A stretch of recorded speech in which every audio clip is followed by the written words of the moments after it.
오늘 성경 본문을 보게 되면 우리 11장 1절에 예수께서 한 곳에서 기도하시고 마치심에 제자 중 하나가 여짜오되 주여 요한이 자기 제자들에게 기도를 가르친 것 같이 우리에게도 가르쳐 주옵소서. 예수님께 제자 중 한 명이 기도를 가르쳐 달라고 요청합니다. 근데 그 앞에 뭐가 있냐면 요한이 제자들에게 기도를 가르친 것 같이 예수님, 저희들에게도 기도를 어떻게 하는지 좀 알려주십시오.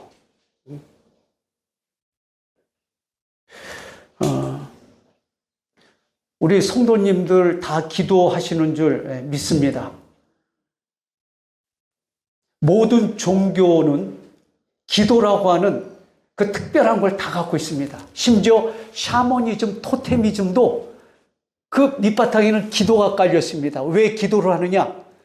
사람들은 내일을 알지 못하기 때문에 자기 삶 가운데 길, 흉, 화복, 자기 삶이 가능하면 길, 잘 되기를 원해요.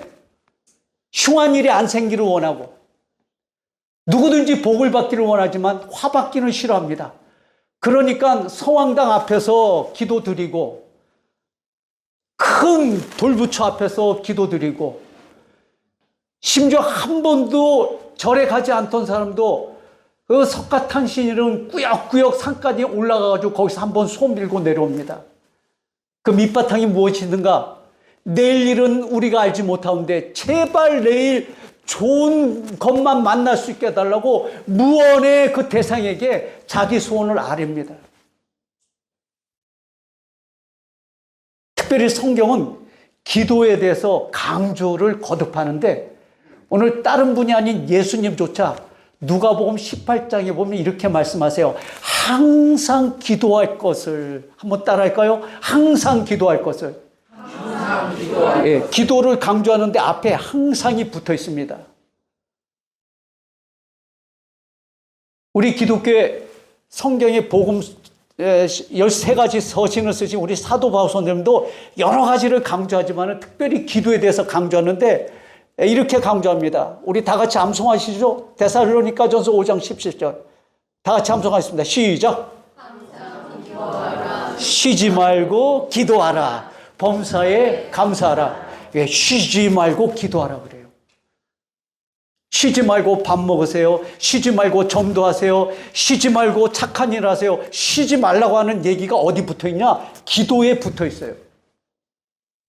성경에서는 그 항상성이라고 하는 게 붙어 있는 게 있는데 두 가지 붙어 있습니다. 첫째는 시편 1편에 복 있는 사람은 악인의 길을 쫓지 아니하고 죄인의 길에 서지 아니하고 오만한 자리에 앉지 아니하고 오직 여호와의 율법을 즐거워하여 그 율법을 주야로 묵상하는 자. 하나님 말씀을 주야로 묵상하는 것. 때가 되면 읽고가 아니라 항상 주야로 해야 될 게 뭐냐? 말씀이라는 거예요. 말씀의 진리에 대해서 항상성을 강조하면서 이 말씀을 묵상하라 그럽니다. 제가 우리 참 즐거운 교회를 와서 창립 예배 때 그전에도 왔고 이후에도 왔고 우리 전세경 전도사님께서 목사님과 교회를 참 자랑하시더라고요. 그중에 자랑하시는 게 우리 여목사님은 성경 강해 설교를 너무 잘하셔요. 이렇게. 신학교 때 은혜 받았고 매번 은혜 받는다는 거예요. 와서 봤더니 목사님은 성경 중심이세요. 강해 중심이시고 주일날도 그러고 수요일도 그러고 금요일도 그러시고 오직 성경 중심. 시편 1편에 복 있는 사람은 하나님의 말씀을 즐거워하여 주야로 묵상하는 자라고 얘기합니다. 주야로 늘 해야 될 것, 그리고 암송해야 되고 배워야 되고 묵상해야 되고 거기다 덧붙여서 또 하나를 하라 그럽니다. 성경은 항상 뭐 하라고요? 기도하라 그럽니다. 이 두 가지 항상성이 붙어있는 게 진리에 대한 이 성경 말씀 그리고 기도. 근데 이 기도에 대해서 두 가지의 태도를 가진 부류들을 발견하게 됩니다. 한 부류는요, 기도 안 하는 분들이 있고요. 또 한 부류는 기도를 하는 부류가 있습니다. 기도 안 하는 부류는 이렇게 얘기하면서 해요. 기도 그래서 뭐해? 별거 없던데. 서울대 나오시고 교수를 했던 분이 어느 날 저하고 대화를 나누다가 이분이 백혈병 걸리셨어요. 그래서 기도 좀 하시오 그랬더니 기도 그해서 뭐예요? 기도해도 뭐 아무것도 없던데. 뭐 해도 그만 안 해도 그만이던데요. 그리고 한마디로 툭 치더라고요. 신학교 나오신 분은 또 이렇게 말씀하시더라고요. 하나님은 전능하시고 전지하신데 뭐 새삼스럽게 내가 기도하기 전에 내 필요를 다신데 뭘 기도합니까? 내가 그냥 착하게 살면 되지. 내가 내게 주어진 본 직업대로 내 주어진 위치대로 아버지답게 엄마답게 내가 따뜻하게 살면 되고 남한테 피해 안 주면 되지. 뭘 그렇게 새벽기도 철야기도 금식기도 뭐 그렇게 하냐고. 세상 사는 것도 힘들고 바쁘고 분주한데 우리 하나님이 다 하신대. 안 해도 돼요. 우리 성도님들은 어떻게 생각하십니까? 이분 얘기가 꽤 멋지게 들리지 않아요? 반면에 기도 안 하고는 못 베기는 분들이 있어요. 매일 기도가 아니야, 이분은. 철에다가 그냥 금식 기도에다가 뭐. 영락교회 권사님 한 분 하시는데 이분은 일주일에 3번은 저 삼각산 꼭대기 올라가서 기도하세요. 그러니까 왜 그렇게 기도하시냐 그랬더니 자기는 기도 안 하고는 못 베긴대요. 그 권사님이 저희 어머니가 친한데요. 그분이 그런 간증하는 게 남편은 중령으로 예편하시고 지금 여자 장로님으로서 감리교에서 지금도 80 넘으셨는데 자기는 기도 안 하고 못 베긴다는 거예요. 제가 아는 한 분이 있습니다. 이분의 남편은 너무 술을 많이 드셔가지고 간이 나빠져서 간암 걸리셨어요. 그러다가 복수가 이만큼 차가지고 누워서 생활하시는 거예요. 자녀는 어린 콜릭의 3명인데 남편은 누워있으니까 아내 되신 분께서 남편도 살리라 3명 먹여 살리라 특별히 남편을 고치려고 노력하다가 있는 집 팔고 전셋집으로 왔다 전세에서 사글집으로 왔다가 보증금 3,000원 내는 보증금 3,000원에 1,000원 내는 집에 와서 5명에서 칼잠 자는 집에서 이 아내 대신 이분은 빚도 갚아야 되지 키워야 되지 남편 이거 병 고쳐야지 근데 또 만만한 또 여성이 마땅한 저 능력도 없지 그냥 이분은 허드렛을 뭐 어쨌든 하는데 이분은 너무 답답한 거예요. 그러니까 주일날 교회 가서 예배드리다 목사님께서 기도하시면 하나님께서 응답 주십니다. 그 말씀이 여기 와서 이렇게 잘 심어 들었는지 그때부터 새벽 기도를 나가기 시작한 거예요. 새벽 4시에 그때는 새벽 4시 반에 새벽 기도를 했거든요. 새벽 4시에 나와서 새벽 기도 가는 거예요. 일주일 내에 안 빠지고 그냥. 그렇게 나가셨는데 2년 뒤에 그 남편 되신 분이 가셨어요. 가셨는데 일주일 장례 끌고 일주일 딱 지났는데 밤에 그러시더래. 자기 주변에 사람들이 와가지고 빚 갚으라고. 나 병 고치려고 돈을 빌렸는데 장례 끝나고 나서 도망칠까 봐 돈 빌려주신 분들이 와가지고 이분 주변에 둘러싸가지고 빚 갚으라고. 그러니까 이분께서 난 도망치게요. 꼭 갚겠습니다. 그리고 이분이 그 다음날 4시에 다시 일어나가지고 새벽 기도 가가지고 기도를 하는데 이분이 얘기가 그게 기도가 안 나오고 앉자마자 눈물이 나오대. 눈물이 그냥. 답답하죠. 빚은 갚아야 되고 콜리게 키워야 되고 돈은 없고 근데 감사하게도 목사님께서 5,000원을 주시더래. 장례 끝나고. 그래서 그 5,000원 가지고 리어카를 빌려가지고 저기 남산에서 양재동까지 새벽기도 끝나 끌고 간 거예요, 이분이. 5,000원어치 야채를 직접 해가지고 리어카에다 싣고 와가지고 그걸 이제 파는 거예요. 다 팔릴 때까지 8시, 9시까지. 그런 생활을 3년 동안 하면서 빚을 다 갚았어요. 아멘 한 분도 안 하시네. 감동이 없나 봐요. 뭐 다 그 고생 다 하셨나 봐요. 어쨌든 그분 그렇게 갚으셨어요. 3년 동안.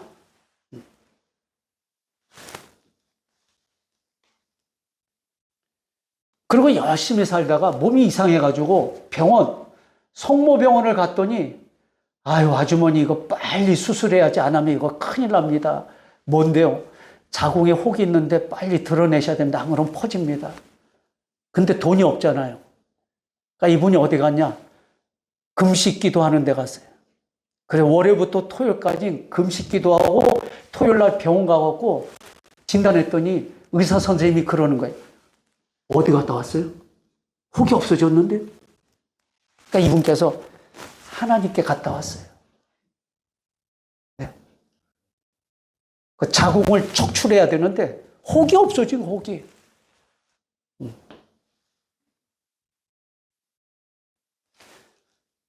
네. 그리고 30여 년 세월이 흘렀는데 자궁에 한 번도 이상이 없었어요. 자, 그러면 깨끗이 치유받은 거예요? 안 받은 거예요? 받은 거죠. 재발이 없으니까. 그러니까 누가 고쳐준 거예요? 이분은 하나님이 고쳐주신 거예요. 그리고 이분이 작년 93세 천국 가셨어요. 저희 어머니예요. 저는 저희 어머니가 기도하면 무서워. 왜? 어머니의 삶 가운데 기도 응답된 걸 제가 옆에서 봤으니까. 그러니까 어머니께서 너 기도 안 하면 혼난다 그러면 겁이 날 거. 저희 형님도요, 어머니가 금요일날 금요기도에 조금 늦게 가면 막 가라고 막 그래, 막 빨리 가라고. 저희 어머니는 기도 안 하고 못 베기는 분이에요. 하루에 3번씩 93대 천국 가실 때까지 하루에 3번씩 늘 성경 끼고 읽고 기도 성경 주야로 묵상하시고 하루에 3번씩 늘 기도하십니다. 어떤 분은 기도 안 해도 살고요. 어떤 분은 기도 안 하면 못 견뎌요. 우리 참 즐거운 우리 성도님들은 어떤 생활 하십니까? 말씀을 잘 풀이해 주시고 그리고 그 말씀에 순종하면 주님께서 복을 주신다고 하는데 우리가 먼저 누가복음 우리가 말씀 목사님 통해서 들었잖아요. 마리아가 그 말씀에 순종하니까 예수님이라고 하는 하나님의 그 선물이 그에게 잉태되는 그 기적이 주어짐을 미천한 계집종이지만은 주의 말씀이 제게 이루어지이다.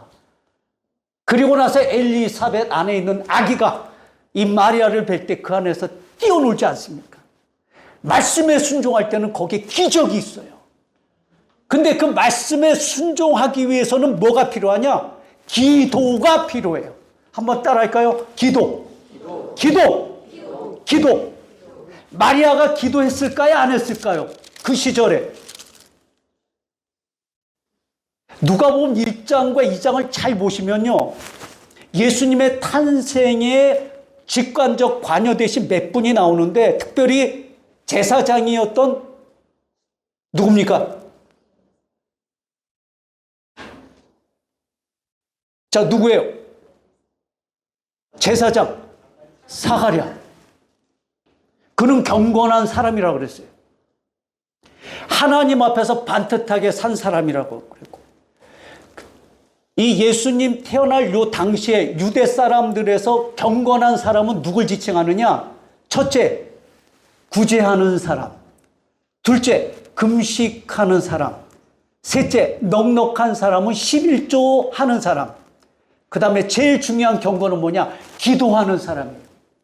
기도하는 사람을 경건한 사람이라고 그랬습니다. 이 네 가지를 삶 가운데 규칙적으로 잘한 사람들이 누구냐? 바리새인들이에요. 경건하다 할 때는 기도가 기본입니다. 사가랴도 그렇고 엘리사벳도 그렇고 마리아도 기본이 기도의 사람이에요.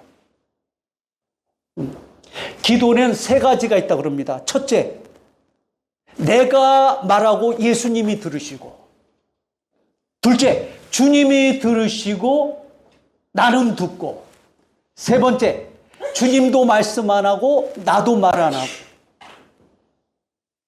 우리가 엘리사벳과 사가랴의 그 찬송 보게 되면 이분들이 기도가 깊다는 것을 느끼게 돼요.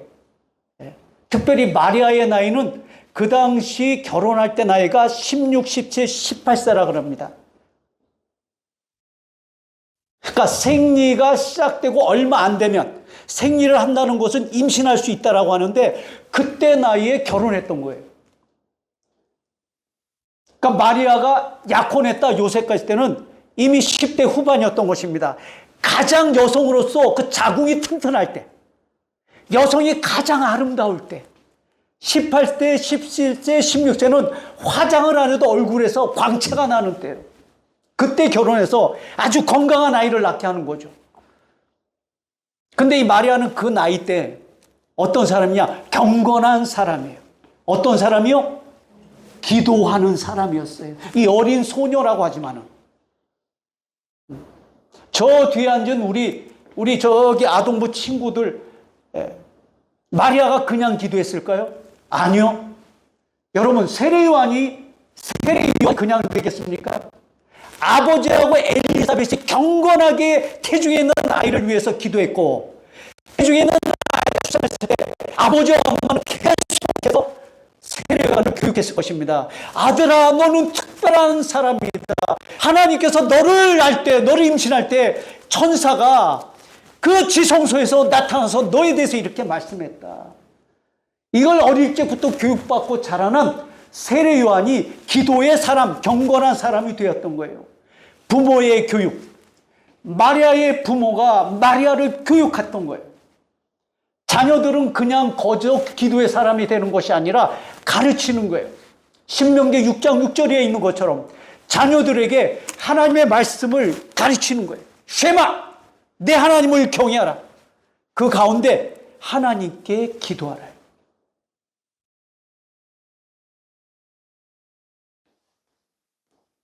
저희 어머니는 기도하지 않고는 못 견디는 것.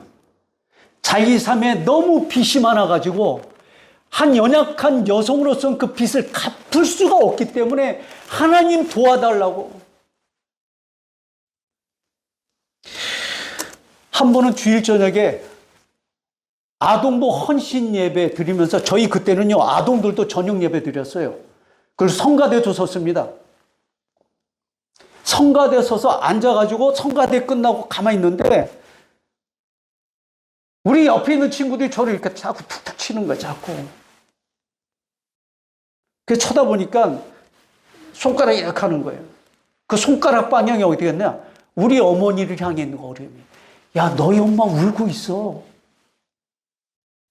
그러니까 저쪽 귀퉁에서 어머니는 그 설교 시간인데 훌쩍훌쩍 우시는 거예요. 저는 그게 왜 그렇게 싫은지.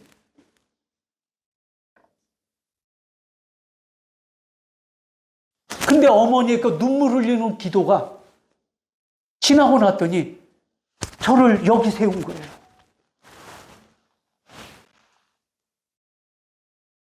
제가 나이 20살에 신학교 가겠습니다. 어머니한테 그랬더니 그 좁은 길, 그 십자가 길을 어떻게 가려고 그래? 거기는 아무나 가는 게 아니야. 다시 기도해. 거기는 자기 부정하면 못 가. 부정해야 돼. 그래도 제가 간다고 했더니 한참 지나고 나더니 저 어머니가 저한테 그러시더라고요. 근데 아들아, 내가 가만히 생각해 보니까 내가 새벽마다 너희 세 자녀를 위해서 기도하는데 큰애는 이렇게 되고 둘째는 이렇게 되고 셋째는 이렇게 해달라고 했는데 셋째 놓고 기도할 때마다 본인이면서 셋째는 주의 종이 되게 해주시고 주의 종이 되게 해주시고 그렇게 기도했다는 거예요. 제가 주의 종 되게 해달라고 부탁도 안 했는데 까마득한 초등학교 어린 시절에 어머니는 아버지와 가정을 위해서 자녀를 위해서 기도하시면서 저를 위해서는 주의 종 되게 해달라고 주의 종 되게. 그리고 가만히 생각하니까 신학교가 내가 그때 생각이 난 거예요. 어머니는 주의 종이 뭔지도 모르고 주의 종 되게 해달라고 기도했던 거예요. 자, 이렇게 질문 던진 거예요. 어머니 본인이 자의적으로 했을까요? 성령이 시켰던 거예요. 우린 얘기합니다. 성령이 어머니를 감동시켜서 시킨 거예요. 사가랴를 감동시켜서 노래 부르게 하고 엘리사벳을 감동시켜서 노래하게 하고 마리아를 감동시켜서 노래하게 하신 그 성령님이 우리 어머니를 감동시켜서 고등학교 2학년 때 제가 죽어도 나는 목사 안 합니다. 내가 거지 돼도 나는 목사는 안 합니다. 그랬어요, 제가. 목사는 나한테 안 어울려. 그렇게 제 스스로 제가 다짐했던 전데 어머니 눈물의 기도와 그 오랜 세월의 자녀들을 위해서 기도한 기도 속에서 이 일을 거절을 못하고 이 일을 걷는 거예요. 그리고 지금까지 오는 것입니다. 누님은 권사, 형님은 안수집사. 자기 속해 있는 교회에서 열심히 살아요. 엄마의 눈물의 기도.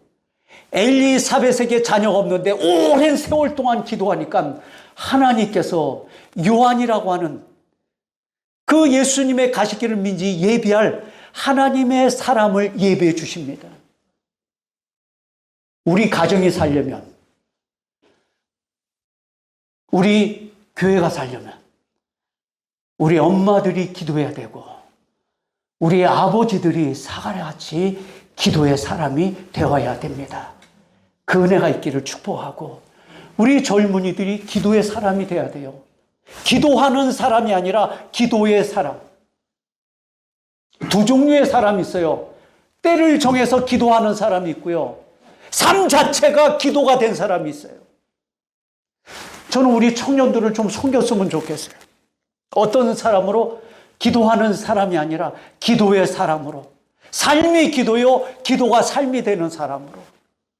왜냐하면 13년 동안 제가 청소년과 청년 사역을 했기 때문에 제가 전 세계를 청년 사역에 헌신하려고 했다가 교회 성계다 보니까 어디다 보니까 장년 사역하게 되고 개척교회 하게 되고 그리고 지금까지 오게 됐습니다. 그러나 제 마음 안에는 청년들 보면 뛰어 제 마음이.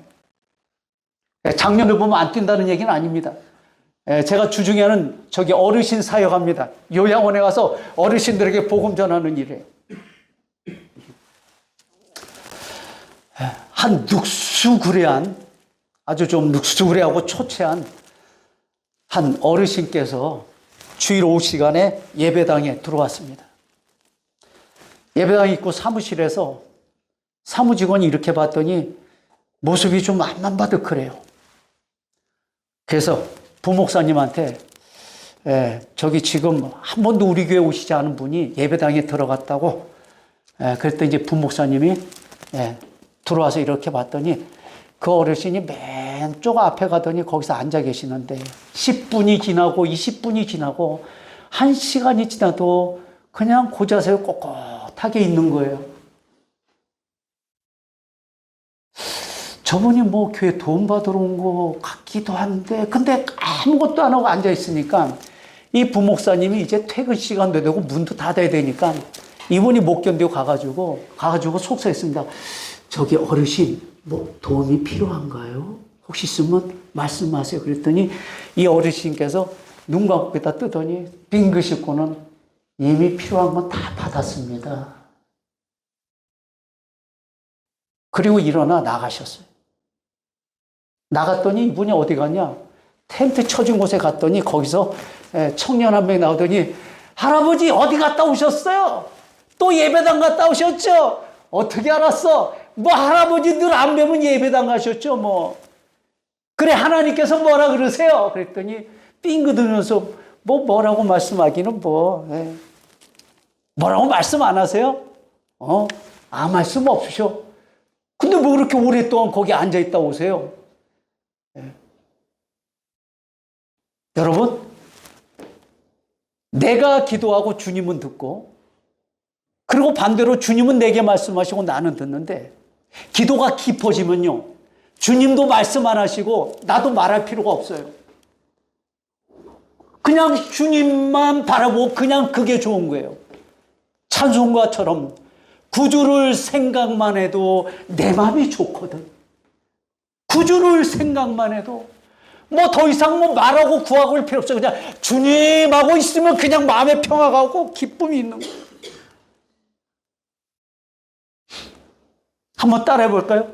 구주를 생각만 해도 내 마음이 좋거든.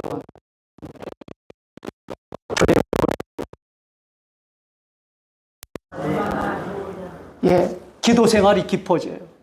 말씀에 순종합니다. 쉬지 말고 기도하라. 항상 기도하라. 이 말씀에 순종하면서 가다 보니까 어느 날부터 내 삶 가운데 언제 어디서나 숨을 쉬는 모든 자리에서 주님의 동행하심과 주님의 임재하심을 경험하면서 나 어느 곳에 있든지 늘 마음이 편하다. 마음이 평안한 거예요. 세상은 요동하지만 흔들림이 없는 거예요. 저는 우리 여동환 목사님께서 말씀 강해를 아주 성실하게, 아주 충실하게 하시는데, 저는 제가 머무는 동안에 우리 특히 청년들, 그리고 우리 성도님들, 기도를 어떻게 하면, 기도하는 사람에서 기도의 사람으로, 삶이 기도요, 기도가 삶이 되시는 분으로, 어떻게 하면 좀 잘 섬겨드릴까? 그거 고민하면서, 주님, 제가 우리 참 즐거운 교회, 우리 여목사님께서 쉽지 않은 저를 와서 좀 우리 교우분들 섬겨 좀 달라는데 뭘 가지고 좀 섬겨 드려야 될까요? 고심하고 기도하는 가운데 기도로 그리고 찬송으로 잘 섬겨 드렸으면 좋겠다. 그렇게 마음 다짐합니다. 오늘 누가복음 제게 설교 기회가 주어지면 누가복음 이 장을 가지고 계속해서 저도 강해 설교 그리고 기도의 방법을 함께 나누면서 우리 성도님들을 섬기기를 원합니다. 오늘 누가복음 11장에서는 요한도 기도했고 예수님도 기도했습니다. 그리고 세례 요한도 제자들에게 기도를 가르쳤고 예수님도 오늘 읽어보면 기도를 가르쳐 주십니다. 기도는 하나님의 자녀들이 마땅히 해야 됩니다. 왜냐? 기도는 하나님과 대화합니다. 주님은 우리와 동행하십니다. 동행하신 주님하고 대화를 잘 하셔야 됩니다. 대화를 주고받고 잘할 때 그분의 삶은 복된 삶이 됩니다. 우리 모두에게 그 은혜가 있기를 축복합니다.